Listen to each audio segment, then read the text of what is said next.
सरकार ने धान का न्यूनतम समर्थन मूल्य यानी एमएसपी 50 रुपए बढ़ाकर 1410 रुपए प्रति क्विंटल कर दिया है। इस मामले में फैसला मंत्रिमंडल की आर्थिक मामलों की समिति में लिया गया। न्यूनतम समर्थन मूल्य वो दर है जिस पर सरकार है।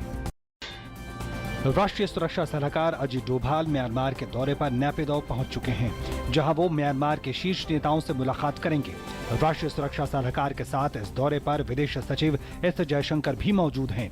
सुरक्षा के मोर्चे पर रणनीतिक साझेदारी को और मजबूत करने के लिए अजीत डोभाल म्यांमार के शीर्ष सैन्य और सरकार के प्रतिनिधियों से बातचीत करेंगे।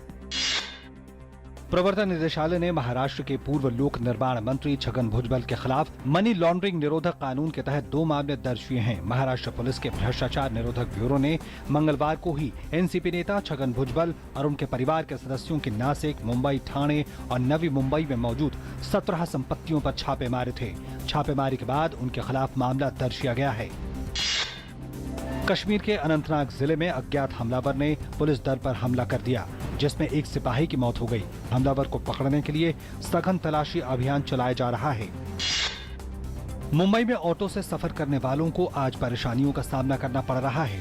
तमाम ऑटो रिक्शा ड्राइवर हड़ताल पर हैं। ऑटो रिक्शा चालकों की मांग है कि सरकार निजी टैक्सियों पर पाबंदी लगाए। ये हड़ताल सरकार की तरफ से हकीम कमेटी को रद्द करने के फैसले के खिलाफ भी है।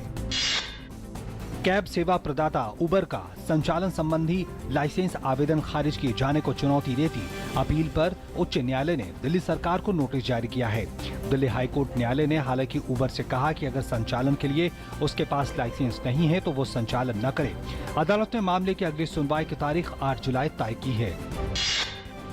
संघ लोक सेवा आयोग ने आज दिल्ली उच्च न्यायालय को बताया कि वो सिविल सेवा की परीक्षा में आवेदन के लिए ट्रांसजेंडरों को तीसरे लिंग के रूप में शामिल नहीं कर सकता, क्योंकि ये श्रेणी उच्चतम न्यायालय द्वारा अब तक स्पष्ट रूप से परिभाषित नहीं की गई है। केंद्र सरकार के कार्मिक और प्रशिक्षण विभाग ने न्यायालय से कहा कि शीर्ष अदालत द्वारा इस मुद्दे को स्पष्ट किए जाने के बाद वो ट्रांसजेंडरों के लाभ के लिए नियमावली तैयार कर सकता है, जिसमें उन्हें आरक्षण प्रदान करना शामिल है। पूर्व वित्त मंत्री पी चिदम्बरम ने आज कहा कि यूपीए के शासनकाल के दौरान ललित मोदी मामले पर ब्रिटिश अधिकारियों को लिखे गए पत्र जारी किए जाने चाहिए, क्योंकि ये पत्र आईपीएल के पूर्व आयुक्त द्वारा कांग्रेस और उन पर लगाए गए आरोपों का उत्तर देंगे। चिदम्बरम की प्रतिक्रिया ऐसे समय में आई है जब एक दिन पहले ही ललित मोदी ने आरोप लगाया था कि आईपीएल घोटाले के बाद शशि थरूर का मंत्री पद जाने के बाद कांग्रेस और चिदम्बरम ने राजनीतिक बदले की भावना से काम करते हुए उन्हें निशाना बनाया। राष्ट्रीय मानवाधिकार आयोग ने पिछले हफ्ते हुई एक मुठभेड़ में मारे गए 12 संदिग्ध माओवादियों के मामले में झारखंड सरकार को एक नोटिस जारी किया है। आयोग ने मामले में मीडिया की खबरों पर स्वतः संज्ञान लेते हुए झारखंड के मुख्य सचिव और पुलिस महानिदेशक को नोटिस जारी कर 4 हफ्ते के भीतर कथित मुठभेड़ पर विस्तृत विवरण मांगा है। बीजेपी अध्यक्ष अमित शाह ने आज बीजेपी महिला मोर्चा द्वारा आयोजित नारी सम्मान यात्रा की शुरुआत की। ये यात्रा दिल्ली से शुरू होकर इसी महीने की 24 तारीख को कोलकाता में समाप्त होगी। यात्रा कुल 7 राज्यों में जाएगी और महिलाओं के लिए केंद्र सरकार द्वारा चलाई जा रही योजनाओं की जानकारी देगी। नेस्ले के उत्पाद मैगी के बाद उत्तर प्रदेश के फूड और ड्रग प्रशासन ने मदर डेयरी के दूध के नमूनों में डिटर्जेंट पाया है। ये नमूना नवंबर 2014 में मदर डेयरी के कलेक्शन सेंटर से लिए गए थे। ये सैंपल जांच के लिए पहले लखनऊ और फिर कोलकाता भेजे गए थे। हालांकि मदर डेयरी ने यूपी एफएसडीए के इस आरोप का साफ तौर पर खंडन करते हुए कहा है कि उसके दूध में मिलावट नहीं की जाती। 21 जून को अंतर्राष्ट्रीय योग दिवस मनाया जाएगा। इस सिलसिले में लंबे वक्त तक समुद्र की गहराइयों में काम करने वाले भारतीय नौसेना के जवान भी योग के जरिए खुद को मानसिक और शारीरिक रूप से तरोताजा कर रहे हैं। समुद्र के बीच जवानों के योग करने की ये तस्वीरें साझा की प्रधानमंत्री नरेंद्र मोदी ने। प्रधानमंत्री ने आज अपने ट्विटर पर शवासन और उससे होने वाले लाभों के बारे में जानकारी साझा की।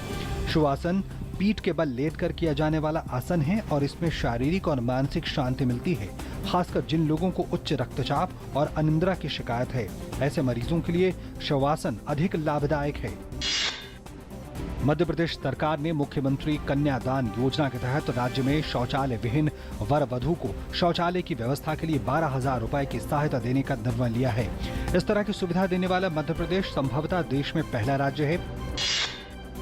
सीरिया की राजधानी दमिश्क के बाहरी भाग दाउमा में और कथित एलिफेंट रॉकेटों के हमले में 27 व्यक्तियों की मौत हो गई। यह हमला सरकारी सेना ने किया। मंगलवार को पोस्ट किए गए वीडियो के अनुसार इन रॉकेटों के दागे जाने के बाद स्थानीय लोगों में भगदड़ मच गई। बमबारी में 60 से अधिक लोग घायल भी हो गए हैं।